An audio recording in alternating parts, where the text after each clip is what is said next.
Award ಬಂದಾಗ ಭಾನು ಮುಸ್ತಕ್ ಅವರು ಪ್ರಶಸ್ತಿ ತೆಗೆದುಕೊಂಡು ಇಂಡಿಯಾಕ್ಕೆ ಬಂದರು. ಏರ್ಪೋರ್ಟ್ ಅಲ್ಲಿ ಅವ್ರನ್ನ ನಾನು ಸ್ವಾಗತ ಮಾಡಿದೆ ನಮ್ಮ ಕಾರಲ್ಲಿ. ನನಗೆ ವಹಿಸಿದ್ರು ನಮ್ಮ ಸರ್ಕಾರ, ಅವ್ರು ಕರ್ಕೊಂಡ್ಬಂದು ಅಂತ. ಅವರು ನಮ್ಮ ಕಾರಲ್ಲಿ ಕುಳಿತುಕೊಂಡು ಬಹಳ ಗಂಭೀರವಾಗಿದ್ರು ಅಂತ, ಮುಖ ಸಂತೋಷ ಇರಲಿಲ್ಲ. ಅದು ನಾನು ಕೇಳಿದೆ, ಏನು ಮೇಡಮ್ ಈ ಸಂತೋಷ ಪಡುವಂತ ಕಾಲ ಇದು, ಇಡೀ ನಮ್ಮ ಭಾರತಕ್ಕೆ ಯಾವತ್ತು ಬಂದು ನಿಮ್ಗೆ ಬಂದು ಯಾಕೆ ಅಂದ್ರೆ ಅವ್ರು ಏನು ಹೇಳ್ಬೇಕು ಗೊತ್ತಾಗಿಲ್ಲ ಅಂತ ಹೇಳಿದ್ರು. ಯಾಕೆಂದ್ರೆ ಅಲ್ಲಿ ನಡೆದಿದ್ದು ಏನೇನು ನಡೆದಿತ್ತಂತೆ. ಅವ್ರು ಏನು ಮಾಡ್ತಾರೆ, ಒಂದು ಪ್ರಶಸ್ತಿ ಬಂದ ಮೇಲೆ ಸರ್ ಪ್ರಕಾಶಕ ಒಂದು ಅವರ ಸ್ಪೀಚನ್ನು ಏರ್ಪಾಡು ಮಾಡ್ತಾರೆ.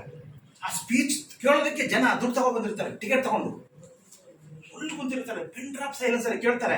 ಅವ್ರ ಮಾತು ಕೇಳ್ತಿದ್ದಂಗೆ ಜನ ಒಂದಷ್ಟು ಎಲ್ಲ ದೊಡ್ಡೋಗ್ಬಿಡ್ತಾರೆ, ಇವ್ರು ಗಾಬರಿ ಆಗ್ಬಿಡ್ತಾರಂತೆ.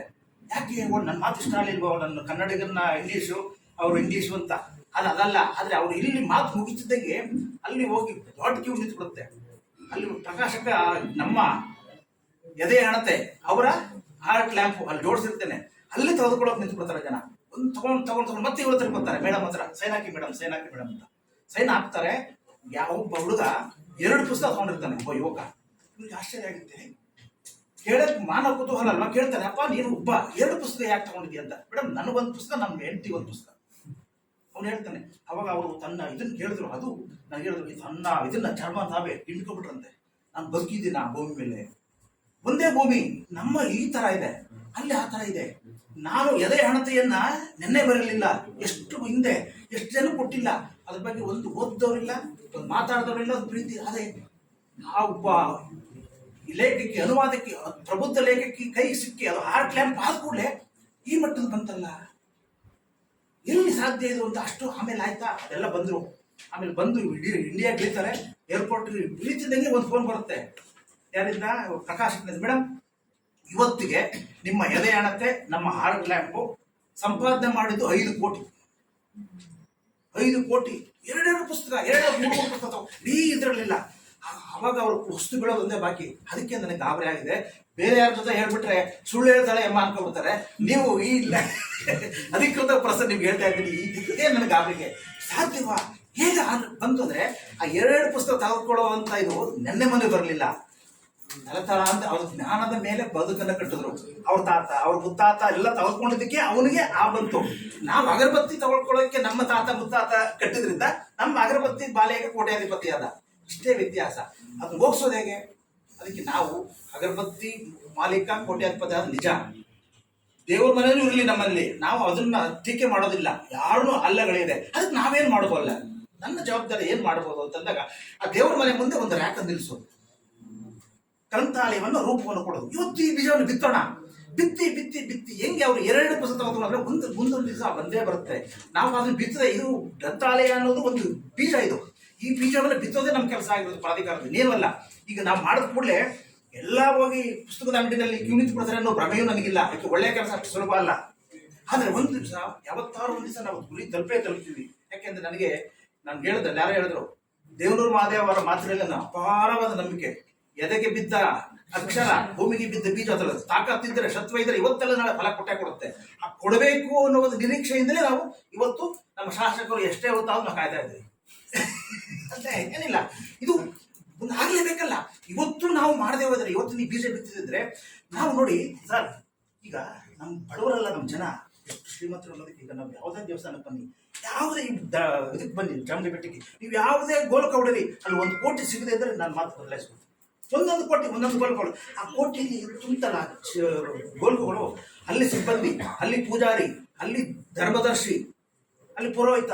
10 ರೂಪಾಯಿ ಹಾಕಿದ್ ನೋಡಿದ್ರೆ ಆ ಗೋಲಕಕ್ಕೆ 10 ರೂಪಾಯಿ.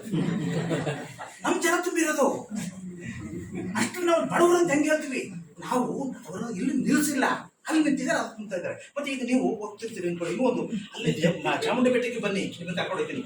ಅಲ್ಲಿ ಒಂದು ಇದಿಟ್ಕೊಂಡಿರ್ತಾನೆ, ತೀರ್ಥ ಇಟ್ಕೊಂಡಿರ್ತಾನೆ, ಮಂಗಳಾರತಿ ಉರಿತಾ ಇರ್ತದೆ. ಅಲ್ಲಿ ಅವನೇನು ಬೋರ್ಡ್ ಹಾಕಿಲ್ಲ, ಕಾಣಿಕೆ ಹಾಕದಂತೆ ಮಂಗಳಾರತಿ ಕೊಡಲ್ಲ ಅಂತ. ಆದ್ರೆ ಕಾಣಿಕೆ ಹಾಕದೆ ಮಂಗಳಾರತಿ ತಗೊಂಡವ್ರನ್ನ ಯಾರು ನೋಡಿದಿರಾ? ಇಲ್ಲ. ನಮ್ಮ ನೆಲೆಗಟ್ಟು ಹಂಗೆ ತುಂಬಿಟ್ಟಿದ್ದಾರೆ ನಮ್ಗೆ. ಆಮೇಲೆ ಅಲ್ಲಿ ನಾವು ಎಷ್ಟಾಗ್ತೀವಿ, 10 ರೂಪಾಯಿ ಹಾಕ್ತಿದ್ದ ಜಾಗಕ್ಕೆ ನಮ್ಮ ಮಂಜುನಾಥ ಶಾಸಕ ನಮ್ಮ ಹಿಂದೆ ಬಿಟ್ಬಿಟ್ರೆ 500 ರೂಪಾಯಿ ಹಾಕ್ಬಿಡ್ತೀವಿ ನಾವು. ನಮ್ಮ ಪ್ರತಿಷ್ಠೆ ಅದೇ 500 ರೂಪಾಯಿ ಹಾಕುವ ನಾವು ಅಂಶ ಅಂತ ಒಂದು ಅತ್ಯುತ್ತಮ ಕೃತಿ, ಅದು 55 ರೂಪಾಯಿ ನಮ್ಗೆ ಬೇಕು. ಅದಕ್ಕೆ ಡಿಸ್ಕೌಂಟ್ ಎಷ್ಟು ಅಂತ ಕೇಳ್ತೀವಿ. ಯಾಕೆಂದ್ರೆ ನಾವು ನನ್ನ ಆದ್ಯತೆ ಅದು ಮಂಗಳಾರತಿ, ಇದಲ್ಲ ಇನ್ನು ಹೆಂಗ್ ಹೋಗ್ಸೋದ ನಾವು ಹೀಗೆ ಹೇಳ್ಕೊಂಡು. ಇದಕ್ಕೆ ವಸ್ತುನಿಷ್ಠವಾಗಿ ನನ್ನ 40 ವರ್ಷಗಳ ಅನುಭವದಲ್ಲಿ ನಾನು ಕಂಡುಕೊಂಡ ಸತ್ಯ ಇದೆ. ಏನೂ ಭಾಷಣ ಮಾಡೋದ್ರಿಂದ ಯಾರನ್ನು ಉದ್ಧಾರ ಮಾಡ ಅವಾಗ ಹೇಗೆ ಅವ್ರ ಮನೆಗೆ ಒಂದು ಭಕ್ತಿ ಅಂತ ನಿಲ್ಲಿಸಿದ್ರು, ನಾವೊಂದು ನಿಲ್ಲಿಸ್ಬೇಕು, ಕನೆಕ್ಟ್ ಮಾಡ್ಬೇಕು, ಅವಾಗ ಬರುತ್ತೆ, ಬಂದೇ ಬರಬೇಕು. ಯಾಕೆಂದ್ರೆ ಸರ್ ಹೆಂಗ್ ಬರುತ್ತೆ ಅಂದ್ರೆ ಯಾವುದೂ ಕೂಡ ಒಳ್ಳೆಯದಷ್ಟು ಸುಲಭ ಅಲ್ಲ. ಈಗ ನೀವು ಹೋಗ್ತಾ ಇರ್ತೀವಿ ಸರ್, ಒಂದ್ ಕಡೆ ಕಾರಲ್ಲಿ ದಾವ ಆಗುತ್ತೆ, ದಾಹ ಆದ ತಕ್ಷಣ ಒಂದು ಕಡೆ ನಿಲ್ಲಿಸ್ತೀರಿ, ಅಲ್ಲಿ ಎಳ್ನೀರು ಸಿಗುತ್ತೆ, ಕುಡಿತೀರಿ. ಇವತ್ತು ನಿಮ್ಮ ದಾಹವನ್ನು ಹಿಂಗಿಸಿದ ಎಳ್ನೀರು ಎಷ್ಟೋ ವರ್ಷಗಳು ಯಾವ್ದು ಪುಣ್ಯಾತ್ಮ ಹಾಕಿದ್ದ ಪ್ರತಿಫಲ ತಾನೆ. ಅವ್ನು ಹಾಕಿದ್ರೆ ನಿಮ್ಗೆ ದಾಹ ಹಿಡಿತಿತ್ತ. ಹಾಗೆ ನಾವು ಬೀಜ ಬಿತ್ತೋಣ. ಇವತ್ತು ಬಿತ್ತದ ನಮ್ಮ ಜವಾಬ್ದಾರಿ. ಗ್ರಂಥಾಲಯ ಎನ್ನುವ ಬೀಜವನ್ನು ಮನೆಗೆ ಮನಸ್ಸಿಗೆ ಬಿತ್ತಿದ್ರೆ ಅದು ಮುಂದಿನ ದಿವಸ ನಮ್ಮ ಹಿರಿಯರು ಮಾಡದೇ ಇರೋದ್ರ ತಾನೆ ನಾವು ಇಷ್ಟಲ್ಲ. ನಮ್ಮ ಬದುಕು ಹೆಂಗಾಗಿದೆ, ಇದು ನಮ್ಮ ಯೋಜನೆಯನ್ನ ಅರ್ಥ ಮಾಡ್ಕೊಂಡವರು ಬಹಳ ಕಡಿಮೆ. ಇದು ಏನೋ ಅಂತಾರೆ, ಇದು ಏನೋ ಅಲ್ಲ, ಇದು ಅತ್ಯಂತ ವೈಜ್ಞಾನಿಕವಾದದ್ದು, ಮನಸ್ಸಿನಾಳ ತಿಳಿಯುವಂಥದ್ದು. ಇದೊಂದು ಕಾನ್ಸೆಪ್ಟ್, ಈ ಬೀಜವನ್ನು ಒಪ್ಪಿಕೊಂಡು ಅರ್ಥ ಮಾಡ್ಕೊಂಡ್ರೆ ಸಾಕು, ಇಡೀ ನಮ್ಮ ಬದುಕು ಬಂಗಾರ. ಇಷ್ಟೇ. ಕತ್ತಲು ಹೋಗು ಅಂದ್ರೆ ಹೋಗಲ್ಲ, ಅದೇ ಬೆಳಕನ್ನು ಹಚ್ಚಿದ್ರೆ ಕತ್ತಲಿಗೆ ಅವಕಾಶ ಇಲ್ಲ. ಈ ಬೆಳಕನ್ನ ಹುಡುಕಬೇಕು ಅಂದ್ರೆ ಇದರ ಜ್ಞಾನವೇ. ಅಂಬೇಡ್ಕರ್ ಇಡೀ ಜಗತ್ತಿನಲ್ಲಿ ಯಾರೂ ಸಿಗದ ಗೌರವ ಅಂಬೇಡ್ಕರ್ ಸಿಕ್ತು. ಅಂಬೇಡ್ಕರ್ ಅವ್ರ ತಂದೆಗೆ ಸಿಕ್ಲಿಲ್ಲ, ಅಂಬೇಡ್ಕರ್ಗೆ ಆಮೇಲೆ ಅಬ್ದುಲ್ ಕಲಾಂಗೆ ಯಾರೂ ಸಿಗದ ಗೌರವ ಸಿಕ್ತು ಅವ್ರ ತಂದೆಯಿಂದಲ್ಲ. ಅವನು ಒಬ್ಬ ಮೀನ್ ಹಿಡ್ಕೊಂಡು ತಿರುಗಾಡ್ತಿದ್ದ ಹುಡುಗ. ಆ ಹುಡುಗ ಪುಸ್ತಕ ಓದಿ ಅಂಬೇಡ್ಕರ್ ಆ ಮಟ್ಟಕ್ಕೆ ಪುಸ್ತಕ ಓದಿ ಜ್ಞಾನದಿಂದಲೇ ಅವ್ರಿಗೆ ಇವತ್ತು ನಾವು ಆರಾಧಿಸ್ತಿರೋದು. ಅಂತ ಮಕ್ಕಳು ನಮ್ಮ ಮನೇಲಿ ಹುಟ್ಟಬೇಕು. ಒಬ್ಬ ಅಂಬೇಡ್ಕರ್ ಅಲ್ಲ, ಮನೆಗೆ ಒಬ್ಬ ಅಂಬೇಡ್ಕರ್, ಒಬ್ಬ ಅಬ್ದುಲ್ ಕಲಾಂ ಅಲ್ಲ, ಮನೆಗೂ ಹುಟ್ಟುತ್ತಾರೆ. ಯಾಕೆಂದ್ರೆ ನಮ್ಮ ಮನೆಯಲ್ಲಿ ಜ್ಞಾನದ ಬಂದ್ರೆ, ಇಲ್ಲಾಂದ್ರೆ ಭಕ್ತಿ ಪೂಜಾರಿಗೆ ಹುಟ್ಟುತ್ತಾರೆ. ಅದಾಗಬಾರ್ದು. ಅದೆಲ್ಲ ನಮ್ಮ ಬದುಕು. ಇದು ಅನ್ನೋದನ್ನು ಹೇಳ್ಬೇಕಾದ್ರೆ ಅದಕ್ಕೆ ನಾವು ಯಾರು ಟೀಕೆ ಮಾಡ್ತಾ ಇಲ್ಲ. ಅವ್ರು ಮಾಡಿದ್ರೆ ಅದನ್ನು ಮಾಡಲಿ, ನಾವು ಇದನ್ನು ಮಾಡೋಣ. ಅದಕ್ಕೋಸ್ಕರವಾಗಿ ನಾವು ಎಷ್ಟೊತ್ತಾದ್ರೂ ಪರವಾಗಿಲ್ಲ, ಏನಾದ್ರೂ ಪರವಾಗಿಲ್ಲ ಅಂತ ಈ ಒಂದು ಬೀಜ ಬಿತ್ತಾ ಇದ್ದೀವಿ. 1,00,000 ಮನೆಗಳಲ್ಲಿ ನಾವು ಇದನ್ನು ಮಾಡ್ತಾ ಇದ್ದೀವಿ. ಅದಕ್ಕೆ ಮುಖ್ಯಮಂತ್ರಿಗಳ ಮನೇಲಿ ಮಾಡಿದ್ದು, ಕೆಲವು ಟೀಕೆ ಮಾಡಿದ್ರು, ಮುಖ್ಯಮಂತ್ರಿಗಳ ಮನೆಗಳು ಓದ್ತಾರಂತ. ಮುಖ್ಯಮಂತ್ರಿಗಳು ಬೆಳಿಗ್ಗೆ ಸಲ ಪುಸ್ತಕ ಓದಲಿ ಅಂತಲ್ಲ, ಒಂದು ಸಂದೇಶ, ನಾನ್ ಮಾಡಿದ್ದೀನಿ ನೀವು ಮಾಡಿ ಅಂತ. MLA ಸಂದೇಶ, ಮಂತ್ರಿಗಳು ಸಂದೇಶ. ಈಗ ಸೆಲೆಬ್ರಿಟಿಗಳ ಮನೇಲಿ ಮಾಡ್ತಾ ಇದ್ದೀವಿ. ಸೆಲೆಬ್ರಿಟಿಗಳಲ್ಲಿ ಅಂದ್ರೆ ಚಲನಚಿತ್ರ ನಟ ನಟಿಯರ ಮನೆಯಲ್ಲಿ ಅವ್ರನ್ನ ಓದ್ಲಿ ಅಂತಲ್ಲ, ನಾನು ಮಾಡಿದ್ದೀನಿ ನೀವು ಮಾಡಿ ಅಂತ ಸಂದೇಶ ಅವ್ರ ಭಕ್ತರಿಗೆ. ಈ ರೀತಿಯಾಗಿ ನಾವು ಈ ಜ್ಞಾನವನ್ನ, ಈ ಬೀಜವನ್ನ ಬಿತ್ತಾ ಇದ್ದೀವಿ. ಬರ್ತಾರೆ, ಎಲ್ಲ ಬರ್ತಾರೆ. ಹಾಗಾಗಿ ಇವತ್ತು ನಿಜಕ್ಕೂ ನಾನು ಒಂದು ಯಶಸ್ವಿಯಾದ ಕಾರ್ಯಕ್ರಮ, ತಡವಾದ ಪರವೆಲ್ಲ ದೃಢವಾಗಿ ಅಸ್ತಿತ್ವ ಬರ್ತಾ ಇದೆ. ಈಗ ಹೇಳಿ, ನಾವು ಈಗ ನಮ್ಮದೇ ಒಂದು ಪದ್ಧತಿ ಇದೆ. ಪ್ರತಿಯೊಂದು ಮನೆಯಲ್ಲಿ ಗ್ರಂಥಾಲಯ ಮಾಡೋರಿಗೆ ಪ್ರಾಧಿಕಾರದ ಒಂದು ಗೌರವ ಸಮ, ಅದನ್ನ ಈಗ ನಾವು ಮಾಡ್ತಾ ಇದ್ದೀವಿ. ಸರ್ ಬನ್ನಿ ಸರ್, ನಮ್ಮ ಅಂಶ ಅವರು ಜವಾಬ್ದಾರಿ.